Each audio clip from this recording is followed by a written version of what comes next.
वळ्या पुढच्या बातमीकडे लक्ष्मण हाके यांना पाठिंबा देण्यासाठी राज्यभरातून ओबीसी बांधव वडीगोद्रीमध्ये दाखल होत आहेत। दरम्यान आज बीड जिल्ह्यातील शिरूर कासार इथून शेकडो गाड्यांचा ताफा वडीगोद्रीमध्ये दाखल झालाय।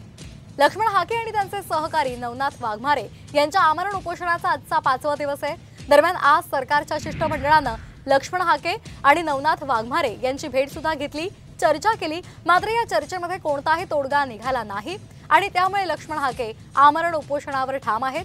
तर उद्या लक्ष्मण हाके यांचं शिष्टमंडळ मुंबईमध्ये सरकारशी चर्चा करणार असल्याची सुद्धा माहिती मिळते। तर आपण पाहतोय लक्ष्मण हाके यांना पाठिंबा देण्यासाठी अनेक ओबीसी बांधव हे आता वडीगोद्रीमध्ये दाखल होत आहेत। बीड जिल्ह्यातील शिरूर कासार इथून शेकडो गाड्यांचा ताफा सुद्धा वडीगोद्रीमध्ये दाखल झालाय। तर आपण हे दृश्य पाहतोय साम टीव्हीच्या माध्यमातून। लक्ष्मण हाके आणि त्यांचे सहकारी नवनाथ वाघमारे यांच्या आमरण उपोषणाचा आजचा 5वा दिवस आहे आणि त्यांना पाठिंबा देण्यासाठी या उपोषणात सहभागी होण्यासाठी गाड्यांचा ताफा आता वडीगोद्रीमध्ये दाखल झालाय।